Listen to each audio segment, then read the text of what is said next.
I am very interested in CERN. Okay. There's a lot of conspiracies around CERN. Nobody really seems to know what's going on. You're the first legitimate person that I've talked to that's actually been there. Ask me anything. There's a lot of talk about CERN trying to open up some type of a portal.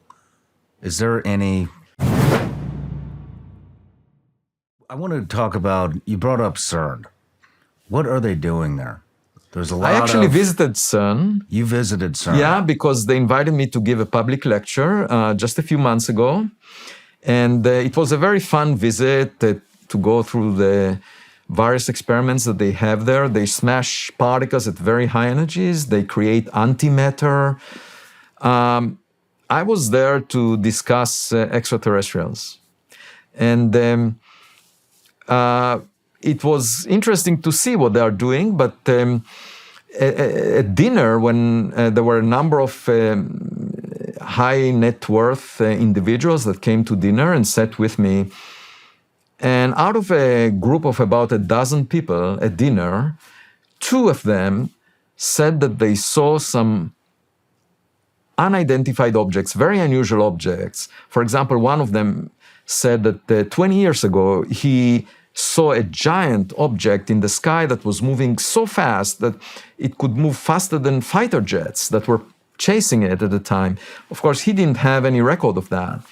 But what I found interesting is that there are people who saw very unusual things. I never had an experience myself.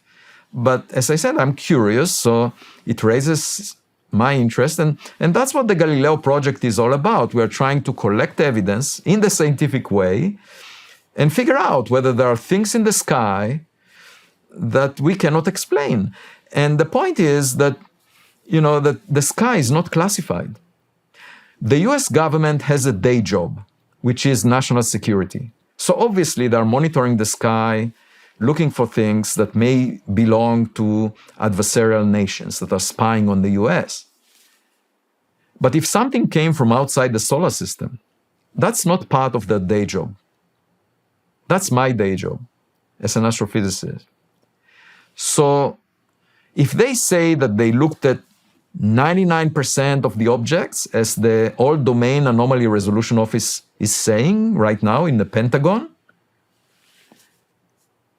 that may be impressive for their own record to say that they understand most of the objects in the US, because from a national security perspective, that's good to know, But from a scientist's point of view, it's not very impressive, because even if 1 in a billion objects that you look at in the sky, and by the way, we looked at 1 million objects already in the last few months with the Galileo Project.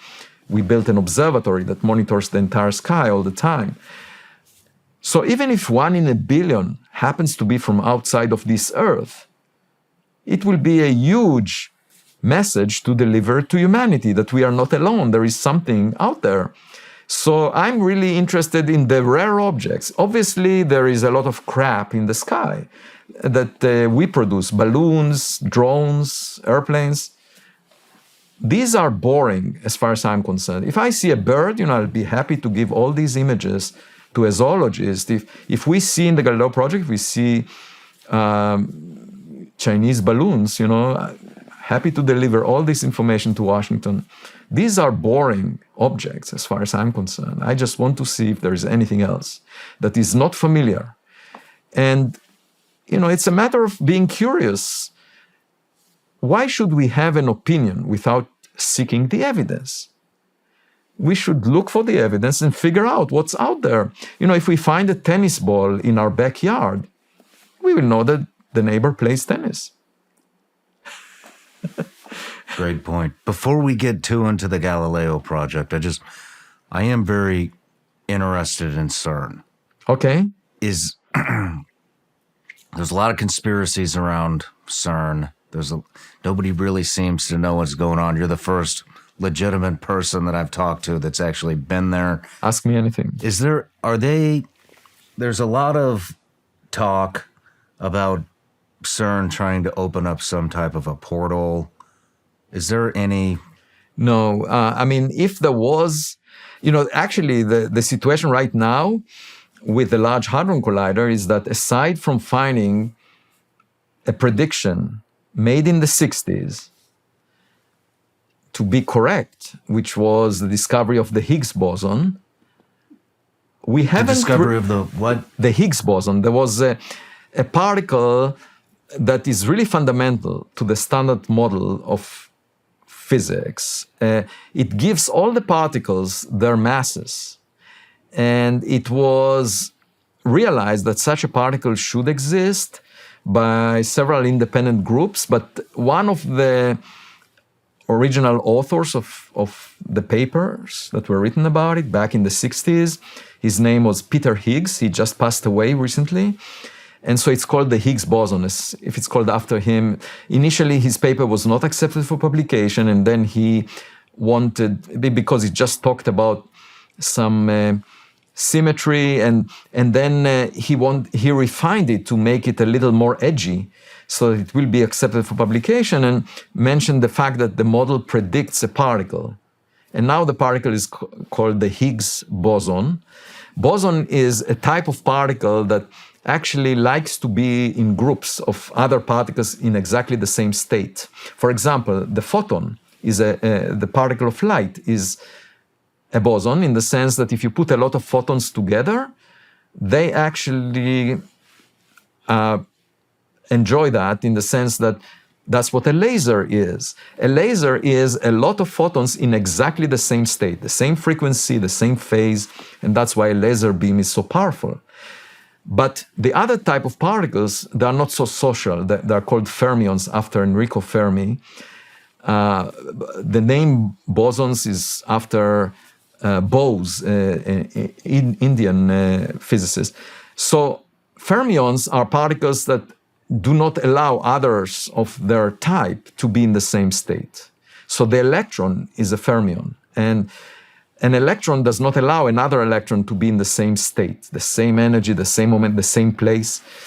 And so as a result of that, if you consider a metal, it's basically a lot of electrons packed together in a very cold state, but they don't allow each other to be in the same location. And so as a result of that, if you try to compress a metal, you have resistance to that. And that's why a metal is a solid, very dense state of matter that is not, where compression requires a lot of force. And so at any event, the Higgs boson, it's a boson, was discovered in 2012 by the Large Hadron Collider when it smashed nuclei at very high energy and produced it. So they discovered this particle, and the Nobel Prize was awarded for this discovery. It was very important. It was 50 years after the original conception of this particle. And nevertheless, it was very significant, but it was old news. And a lot of physicists were hoping for something completely new coming from the Large Hadron Collider. But nothing was announced. Nothing was found as of yet. And of course, there are plenty of physicists that would be delighted to get a Nobel Prize for a new discovery of fundamental physics. That's why I don't think anything, it's not like the government. There is a huge incentive for physicists to come forward if they have good evidence. So there is nothing there at the moment. Thank you for clarifying that. No matter where you're watching Shawn Ryan Show from, if you get anything out of this, please like, comment, subscribe, and most importantly, share this everywhere you possibly can. And if you're feeling extra generous, please leave us a review on Apple and Spotify podcasts.